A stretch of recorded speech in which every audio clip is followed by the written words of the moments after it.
Fenomena sampah menjadi masalah lingkungan secara global dari masa ke masa. Coba ingat, kita semua pasti pernah membuang sampah sembarangan, baik sengaja maupun tidak sengaja. Banyaknya sampah yang dibuang sembarangan merupakan kebiasaan buruk yang akan berdampak besar pada lingkungan. Kami mendatangi salah satu TPS di Kecamatan Panjang, Bandar Lampung untuk mengetahui bagaimana alur proses pengolahan dan pengangkutan sampah mulai dari masyarakat sampai TPA. Prosesnya dari warga dikumpul di TPS ini. Nanti dari TPS ini diangkut pakai mobil dumper tarik ini. Oh iya. Bawa ke TPA. Nanti kalau di Bakung itu dipakai buat ini sampahnya. Ratakan tanah di TPA Bakung sana. Bulldozer.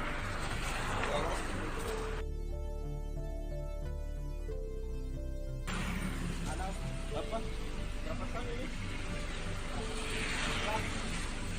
Ada sampai 10 ton, 10 ton, 11 ton, 12 ton, tergantung volumenya sih. Enggak, ini semua campur, enggak ada organik semua campur. Kalau di TPS sendiri sih yang kayak gitu enggak ada ya Pak.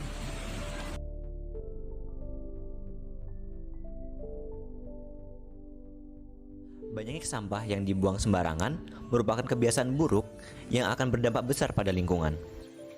Kebiasaan ini kian diperparah dengan tidak adanya pengolahan sampah terpadu, sehingga sampah-sampah tersebut hanya berakhir di tempat pembuangan sampah akhir atau TPA. Berdasarkan data dari Kementerian Lingkungan Hidup, total sampah nasional pada tahun 2021 mencapai 65,5 juta.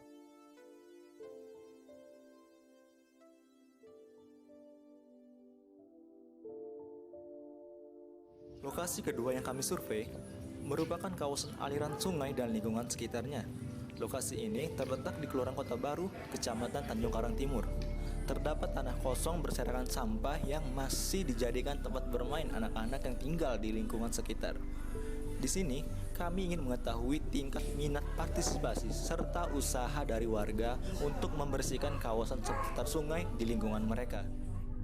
Ya mau. Ya kali di sini lumayan kotor sih, lumayan banyak sampahnya. Kelihatan juga sepet mata. Jadi ya boleh deh kalau misalnya ada gotong royong. Tapi sebelum ada gotong royong sih kasih tahu dulu warga-warga di sekitar ini jangan buang sampah di sini lah. Sia-sia gitu kalau misalnya gotong royong di sini, kalau misalnya warganya masih aja buang sampah di sini. Kalau misalnya warga sekitarnya udah sadar diri, ya boleh deh gotong royong. Belum ada karena warga sini tuh malah buang sampahnya di kali sini gitu. Mereka tuh kayak belum sadar tuh dampak dari buang sampah di kali itu, ya kali bisa jadi kotor, bau, terus juga belum lagi kalau hujan deras bisa banjir gitu kan. Saya juga pernah lihat tuh ibu-ibu tuh buang sampah sampai sekarung gitu, kadang dia buang kasur bekas juga di kali. Ya belum ada kesadaran untuk itulah. Kemudian tim kami melakukan survei aliran sungai di daerah Kelurahan Labuhan Dalam, Kecamatan Tanjung Sendang, Bandar Lampung. Kami ingin melihat usaha dan hasil warga dalam mengatasi banjir yang terjadi akibat tumpukan sampah dan tingginya intensitas hujan. Kalau yang menyebabkan banjir sih kayaknya banyak ya Mas ya. Soalnya kan ini kayak tempat umum nih, jadi ya masyarakat dari luar pun ya bebas buang sampah sembarangan gitu. Ya salah satu faktornya ya karena buang sampah sembarangan yang membuat adanya penyumbatan di area-area sungai yang menyebabkan ketinggian debit air menjadi meluap gitu Mas. Dan juga ya pasti karena intensitas hujan ya Mas ya. Apalagi di bulan sekitaran Oktober dan Desember kan rata-rata curah hujan tinggi tuh, yaitu akibat sampah dan curah hujan yang tinggi. Mau nggak mau ya Mas ya, soalnya kan saya juga tinggal di sini nih ya. Kalau misalnya banjir juga ya nggak enak di saya, jadi ya mau gimana lagi Mas, ya udah juga saya juga lah Mas kalau udah namanya gotong royong seperti itu. Untuk usaha yang dilakukan masyarakat sekitar bakar ya Mas, itu sudah dilakukan pada tahun berapa ya? 2020 awal.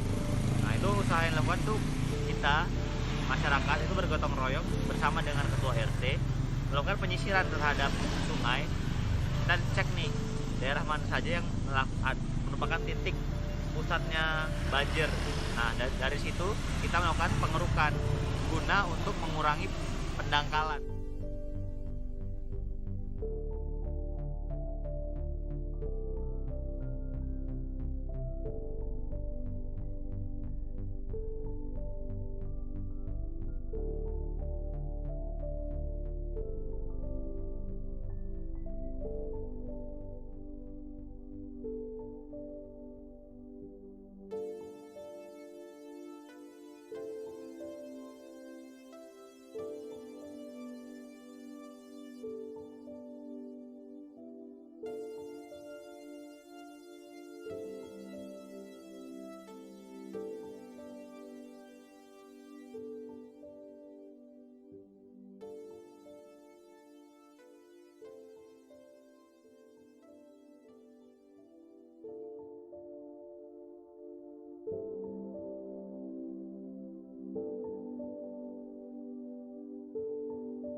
Hasil pengamatan yang dilakukan oleh tim kami, sebuah TPS yang seharusnya dapat mengakomodasi sampah masyarakat ternyata tidak seefektif namanya.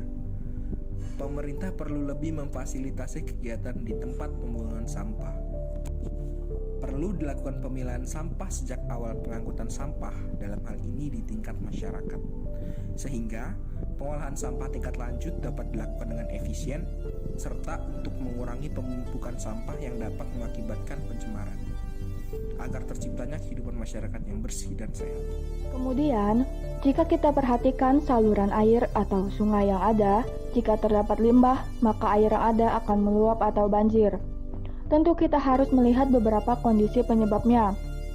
Keberadaan sampah yang bercampur dengan lumpur di dasar saluran air atau sungai mengakibatkan pendangkalan, maka kita perlu melakukan pengerukan pada dasar sungai tersebut secara rutin guna mengatasi hal tersebut. Lalu, kita dapat mengamati lingkungan tersebut, apakah dinding sungai atau saluran air itu cukup besar untuk menampung dan mengalirkan air ketika intensitas hujan yang sangat tinggi. Dan apabila ternyata tidak cukup untuk menampung dan mengalirkan air, maka kita dapat mencontoh warga Labuan Dalam yang melakukan penanggulangan dengan peninggian dinding sungai guna meningkatkan kapasitas saluran air atau sungai agar mengurangi atau bahkan mencegah terjadinya banjir. Sudah sepantasnya kita manusia sebagai khalifah di muka bumi ini bertanggung jawab untuk menjaga, merawat, dan melindungi alam agar tetap terjaga dengan baik, bukan untuk mencemari, merusak, mengacaukan atau bahkan menghancurkan ekosistem lingkungan yang ada. Ayo mulai bangun kebiasaan hidup bersih. Indonesia bersih, Indonesia sehat.